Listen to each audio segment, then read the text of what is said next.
यीशु के दुख का कटोरा। आज इस विषय पर हम देखेंगे मत्ती रचित सुसमाचार 20 अध्याय 20 का 20, 21 और 22 पद तक में। तो यहाँ पर याकूब और यूहन्ना की माता प्रभु यीशु मसीह के पास आती है और प्रभु यीशु मसीह से कहती है कि प्रभु तेरे राज्य में मेरा एक बेटा तेरे बाएं बैठे और एक बेटा तेरे दाएं बैठे। यहाँ पर लिखा है, तब जब्दी के पुत्रों की माता ने अर्थात याकूब और यूहन्ना की माता ने अपने पुत्रों के साथ यीशु के पास आकर प्रणाम किया और उससे कुछ मांगने लगी। याकूब और यूहन्ना की माता आती है और प्रभु यीशु मसीह को प्रणाम करती है और प्रभु यीशु मसीह से कुछ मांगने लगती है।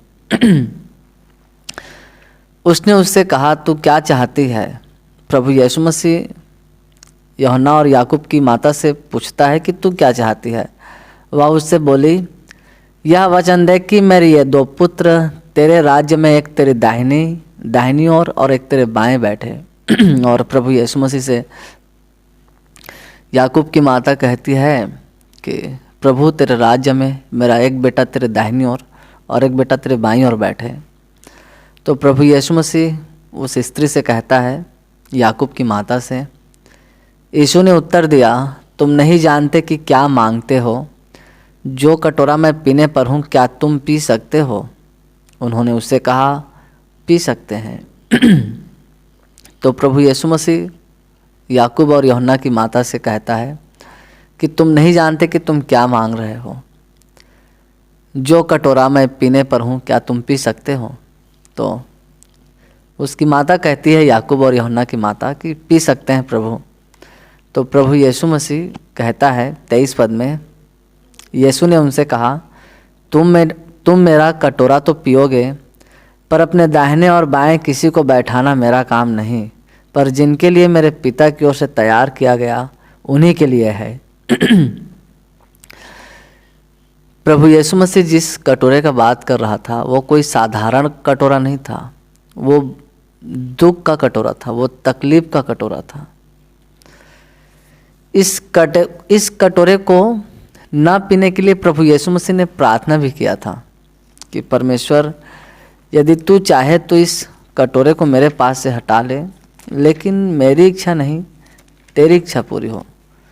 जब हम इसको मरकुस रचित सुसमाचार 14 अध्याय और उसका 36 पद में पढ़ते हैं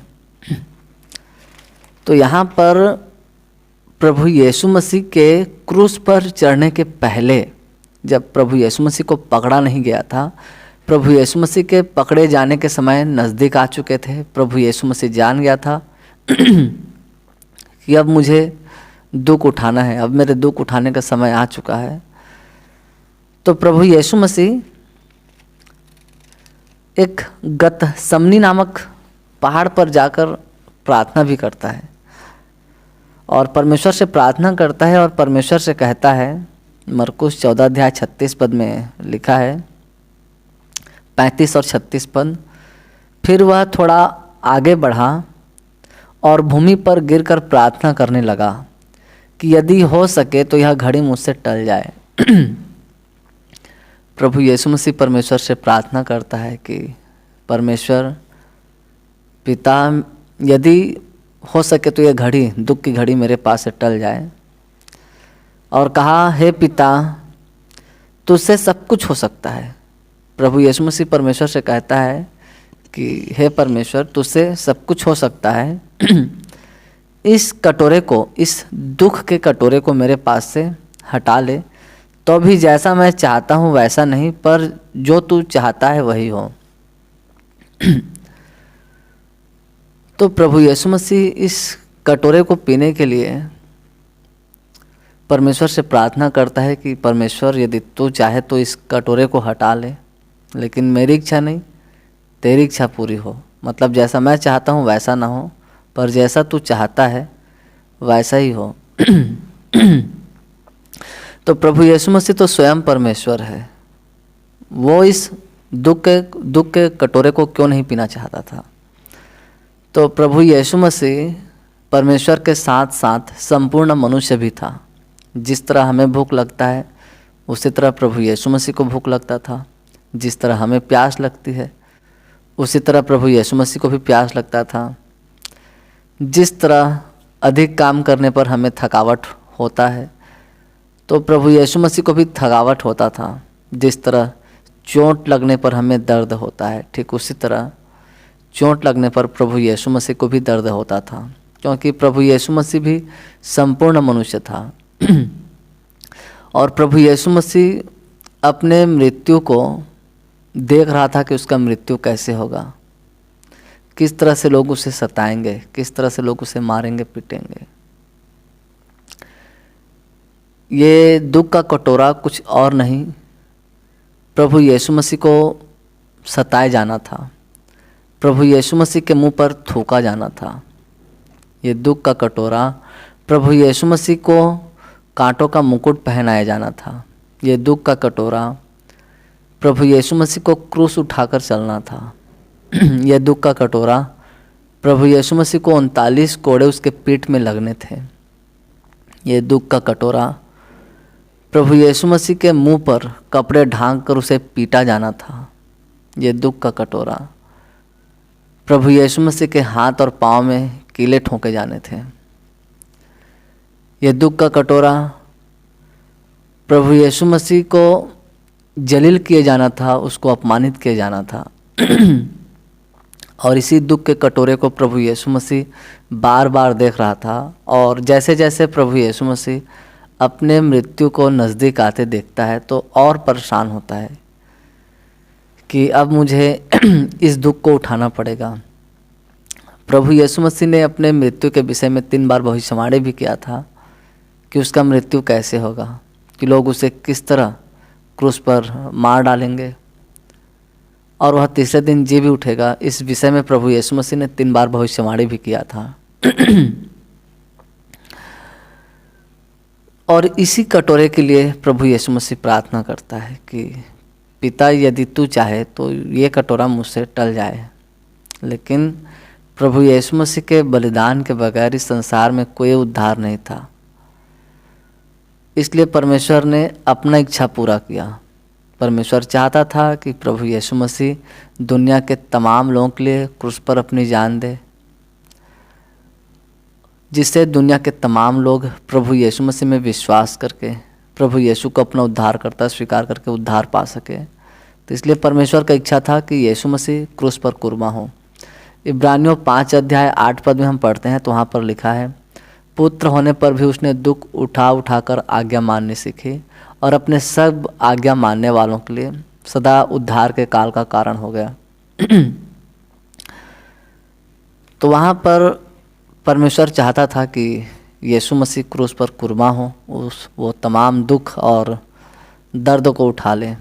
तो प्रभु यीशु मसीह खुशी खुशी राजी हो जाता है और पिता के इच्छा को एक्सेप्ट कर लेता है। पिता की इच्छा को प्रभु यीशु मसीह खुशी खुशी स्वीकार कर लेता है। जैसा कि हम यूहन्ना रचित सुसमाचार 6 अध्याय और उसका 38 पद में पढ़ते हैं तो यहाँ पर प्रभु यीशु मसीह कहता है, क्योंकि मैं अपनी इच्छा नहीं वरन अपने भेजने वाले की इच्छा पूरी करने के लिए स्वर्ग से उतरा हूँ। यहाँ पर प्रभु यीशु मसीह साफ साफ कहता है कि मैं अपनी इच्छा पूरी करने के लिए स्वर्ग से नहीं आया हूँ, मैं परमेश्वर की इच्छा पूरी करने के लिए स्वर्ग से आया हूँ।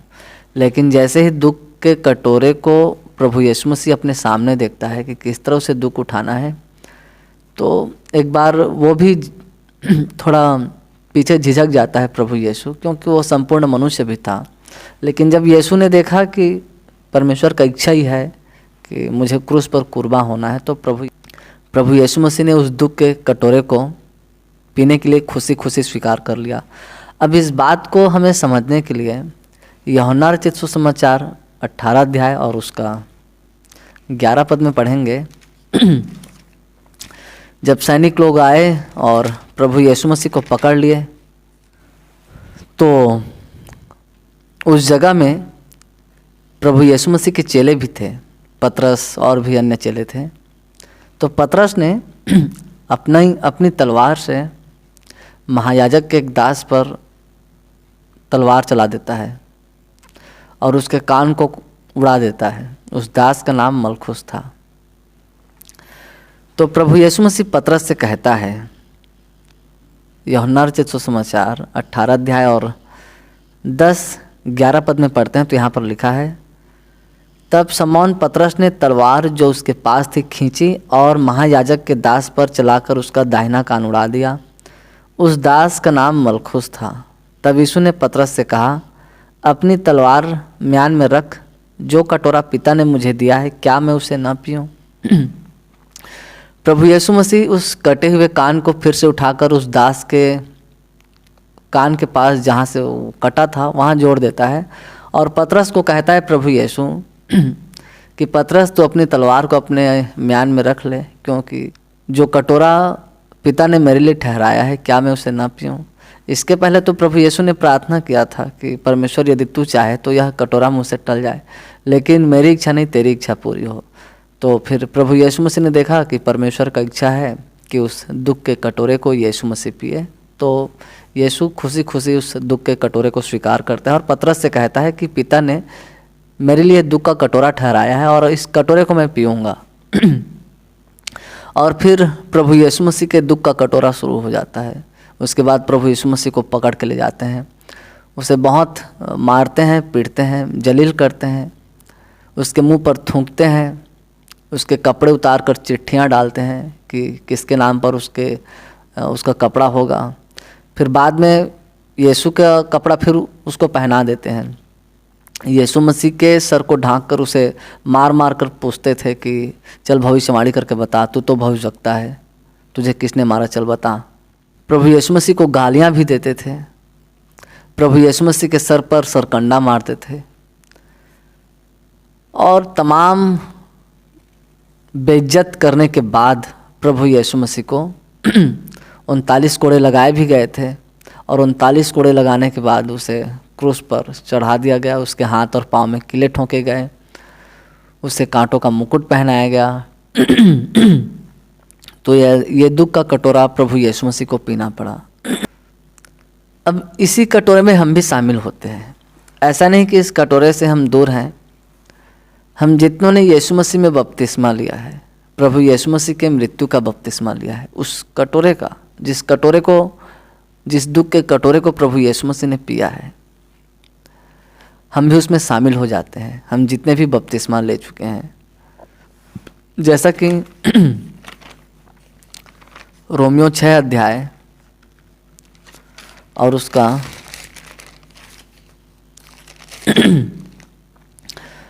3 और 4 पद में पढ़ते हैं तो यहाँ पर लिखा है, क्या तुम नहीं जानते कि हम सब जिन्होंने मसीह यीशु का बपतिस्मा लिया उसकी मृत्यु का बपतिस्मा लिया है? तो हम जितने लोगों ने यीशु मसीह को स्वीकार किया है, हम भी यीशु मसीह के साथ उस दुख के प्याले को पीते हैं। यीशु मसीह में जब बपतिस्मा लेते हैं तो यीशु मसीह के मृत्यु का बपतिस्मा लेते हैं कि यीशु मसीह क्रूस पर मारा गया, गाड़ा गया और पवित्र शास्त्र के अनुसार मुर्दों में से तीसरा दिन जिंदा हुआ। हम उसका बपतिस्मा लेते हैं, उसकी मृत्यु का। अतः उस मृत्यु का बपतिस्मा पाने से हम उसके साथ गाड़े गए। जैसे ही हम बपतिस्मा लेते हैं, पानी हमारे लिए कब्र बन जाता है, हम उसमें गाड़े जाते हैं, ताकि जैसे मसीह पिता की महिमा के द्वारा मरे में से जिलाया गया और जैसे प्रभु यीशु मसीह को महान परमेश्वर ने जिलाया फिर से मरूह में से, वैसे ही हम भी नए जीवन की सी चाल चलें। ठीक उसी तरह जब हम पानी की कब्र से बाहर आते हैं तो फिर हम नए जीवन की सी चाल चलें, क्योंकि हमने प्रभु यीशु मसीह के मृत्यु का बपतिस्मा लिया है। तो हम जब भी प्रभु भोज में शामिल होते हैं तो उस दुख को याद करते हैं, दुख के कटोरे को जो प्रभु यीशु मसीह ने पिया था। और इसको हम पढ़ेंगे 1 कुरिन्थियों 11 अध्याय 25 और 26 पद में। तो यहाँ पर लिखा है, इसी रीति से उसने बियारी के पीछे कटोरा भी लिया और कहा, प्रभु यीशु मसीह ने बियारी के पीछे कटोरा भी लिया और कहा, यह कटोरा मेरे लहू में नई वाचा है, जब कभी पियो तो मेरे स्मरण के लिए यही किया करो। क्योंकि जब कभी तुम यह रोटी खाते और इस कटोरे में से पीते हो तो प्रभु की मृत्यु को जब तक वह न आए प्रचार करते हो। तो हम जितने भी लोग प्रभु भोज के समय प्रभु यीशु मसीह के बेश कीमती देह को याद करते हैं, उसके बेश कीमती लहू को याद करते हैं और उस दुख को याद करते हैं जो प्रभु यीशु मसीह ने हमारे लिए दुख सहा, प्रभु यीशु मसीह ने हमारे लिए मृत्यु को सहा, हम उसे याद करते हैं। और बाइबल कहती है क्योंकि जब कभी तुम यह रोटी खाते हो और इस कटोरे में से पीते हो तो प्रभु की मृत्यु को जब तक वह ना आए प्रचार करते हो। अब उस दुख के कटोरे में हम भी शामिल हो चुके हैं, तो जो हम प्रभु भोज में शामिल होते हैं, तो जब तक हमारी सांसें हैं बाइबल कहती है कि हमें प्रभु यीशु मसीह के मृत्यु का प्रचार करते रहना है जब तक कि प्रभु यीशु मसीह ना आ जाए। यहाँ पर लिखा है तो प्रभु की मृत्यु को जब तक वह ना आए, जब तक हमारे यीशु फिर से नहीं आ जाता अपने लोगों को लेने के लिए, तब तक हम यीशु मसीह का प्रचार करते रहें, उसकी मृत्यु का प्रचार करते रहें। तो इस प्रचार में दो बातें निकल कर आएगी, या तो लोग प्रभु यीशु मसीह की बातों को सुनेंगे, क्रूस की बातों को सुनेंगे, क्रूस की बातों को सुनेंगे, क्रूस पर विश्वास करेंगे, या फिर यीशु मसीह की बातों को नहीं सुनेंगे, क्रूस पर विश्वास नहीं करेंगे। तो बाइबल कहती है कि क्रूस की कथा नाश होने वालों के लिए मूर्खता है, परंतु हम उद्धार पाने वालों के लिए परमेश्वर की सामर्थ है।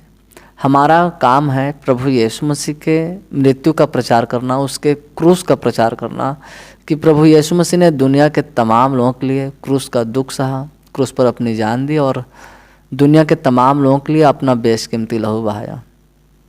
तो जो लोग विश्वास करेंगे यीशु मसीह पर वो उद्धार पाएंगे, और जो लोग यीशु मसीह पर विश्वास नहीं करेंगे वो हमेशा के लिए नाश के कगार में चले जाएंगे।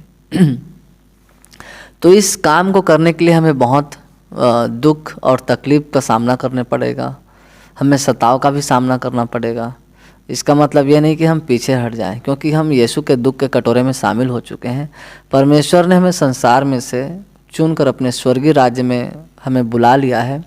तो यदि स्वर्ग राज्य के लिए काम करना है तो स्वर्ग राज्य के लिए काम करने से हमें कई बार सताव का सामना भी करना पड़ेगा, दुख संकट मुसीबत का भी सामना करना पड़ेगा, मसीही विरोधियों का भी सामना करना पड़ेगा।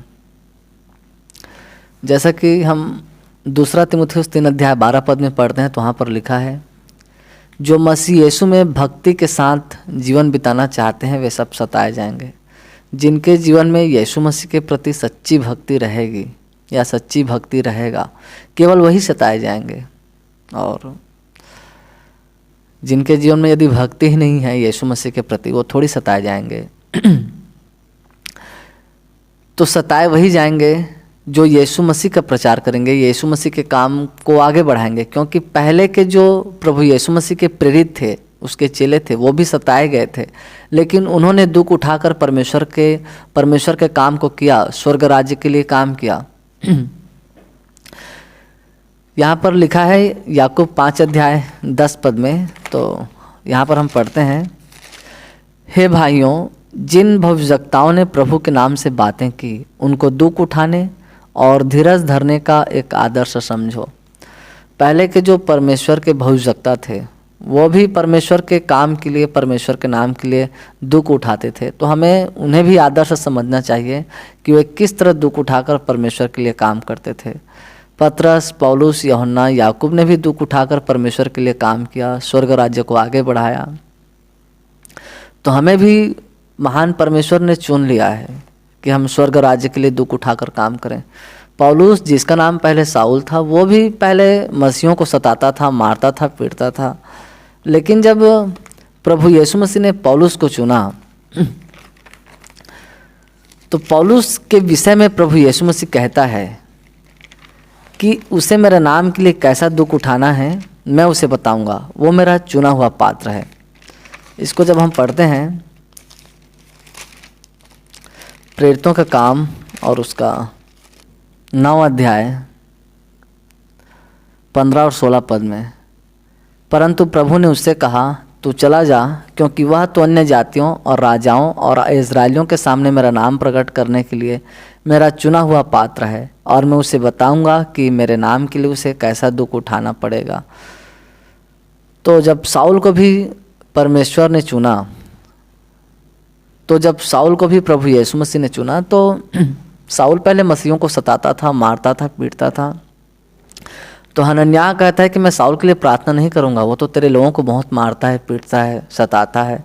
तो प्रभु यीशु मसीह हनन्याह से कहता है कि तू उसके लिए प्रार्थना कर, क्योंकि वो जो साउल है वो मेरा चुना हुआ पात्र है। मैंने उसे स्वर्ग राज्य के लिए काम करने के लिए चुन लिया है, और मेरे नाम के लिए उसे कैसा कैसा दुख उठाना है मैं उसे बताऊंगा।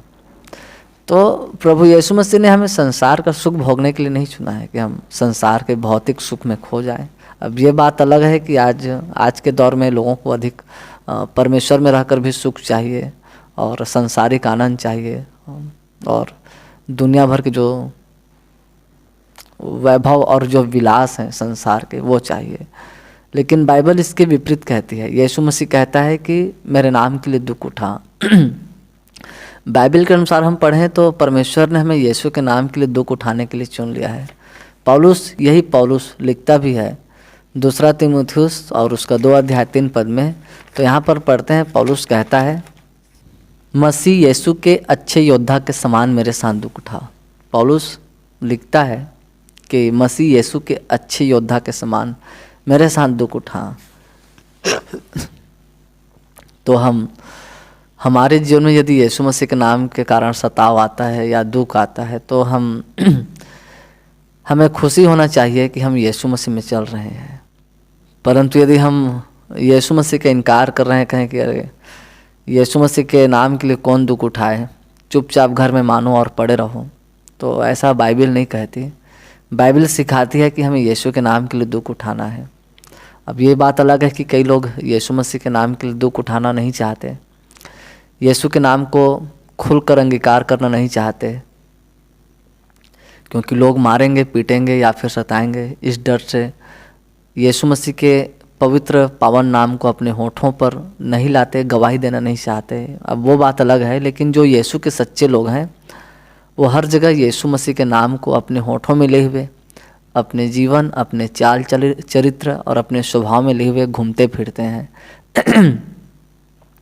जीवन में कई कठिनाई आएगा, कई समस्याएं आएंगी यदि हम स्वर्ग राज्य के लिए काम करेंगे तो, क्योंकि प्रभु यीशु मसीह के चेलों के ऊपर भी बहुत संकट मुसीबत आया जब वो स्वर्ग राज्य के लिए काम करे। उन्हें बार बार पीटा जाता था, मारा जाता था, सताया जाता था, जेल में डाले जाते थे प्रभु यीशु मसीह के चेलों को। कई को तो जान से मार डाला गया, जैसे पतरस को उल्टा क्रूस पर चढ़ाया गया, याकूब को तलवार से मारा गया, स्तफनुस पर पथराव किया गया। तो ऐसे कई तमाम जो दुख तकलीफ आएंगे हमारे जीवन में भी आ सकते हैं, इसमें कोई बड़ी बात नहीं है। फिर भी बाइबल कहती है 2 तीमुथियुस 4 अध्याय और उसका 5 पद में, पर तू सब बातों में सावधान रह, दुख उठा, सुसमाचार प्रचार का काम कर और अपनी सेवा को पूरा कर। बाइबल तो यही कहती है कि हमें सावधानी के साथ रहना भी है और दुख उठाकर। यहाँ पर प्रभु यीशु मसीह ये नहीं कह रहा है कि तो आनंद के साथ, खुशी के साथ या फिर संसार का सुख उठाकर तो सुसमाचार प्रचार का काम कर, ऐसा वचन नहीं कह रहा है।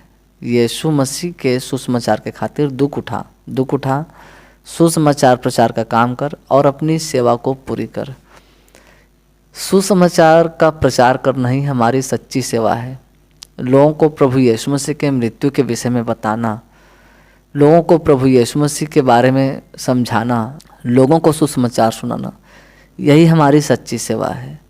और यही सेवा न्याय के दिन काम आएगा। नहीं तो न्याय के दिन तो परमेश्वर पूछेगा, तू भी तो दुख के प्याले को याद करता था, तू भी तो यीशु मसीह के नाम को अच्छे से जानता था, फिर तूने कितने लोगों को बताया, कितने आत्माओं को जीता, कितने जीवन को यीशु मसीह में बचाया। इस सब के बारे में हमारा लेखा जोखा लेगा परमेश्वर।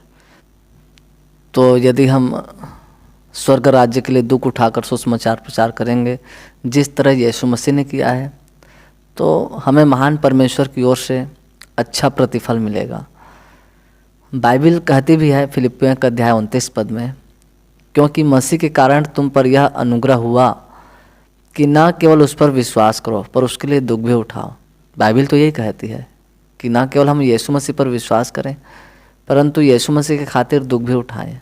अब ये बात अलग है कि कई लोग ये कहते हैं कि प्रभु यीशु मसीह को अपना लो, हमेशा सुखी रहोगे। तो प्रभु यीशु मसीह को अपनाने से हमारे जीवन में चाहे दुख आए या सुख आए, लेकिन हर समय हमारे अंदर शांति होगा, हमारे अंदर एक सच्ची खुशी होगी। हम दुख में भी रहेंगे तो एक सच्ची खुशी और सच्चा आनंद होगा जो यीशु मसीह हमें देता है। लेकिन ये कहना कि यीशु मसीह को अपनाने से संसार का सुख मिलेगा, तो ये बात बिल्कुल भी गलत है। क्योंकि संसार का जो सुख है, सांसारिक वैभव, सांसारिक विलासिता, वो शैतान की ओर से है। जब हम स्वर्ग राज्य के लिए काम भी करेंगे तो लोग हमें रोकेंगे भी, सताएंगे भी, मारेंगे पीटेंगे, या फिर बहुत सारी बाधाएं हमारे जीवन में आ सकती है। तो परमेश्वर का वचन कहता है पहला पत्रस 3:14 में, यदि तुम धर्म के कारण दुख भी उठाओ तो धन्य हो, पर लोगों के डराने से मत डरो और न घबराओ। तो हमने तो यीशु मसीह को अपना उद्धारकर्ता स्वीकार कर लिया है, यीशु मसीह को अपना प्रभु मान लिया है। तो हमारा प्रभु यीशु मसीह कहता भी है कि जो मेरे पीछे आना चाहे वह अपने आप का इनकार करे और प्रतिदिन अपना क्रूस उठाए हुए मेरे पीछे हो ले। तो हमें सिर्फ रविवार या साल में एक बार नहीं, हर रोज़ यीशु मसीह के प्रति क्रूस उठाना है। क्रूस उठाने का सही अर्थ है यीशु मसीह के नाम के लिए दुख उठाना। तो महान परमेश्वर पिता इन पवित्र वचनों के द्वारा हमें बहुतायात से प्रभु यीशु मसीह के नाम में आशीष प्रदान करे। आमीन।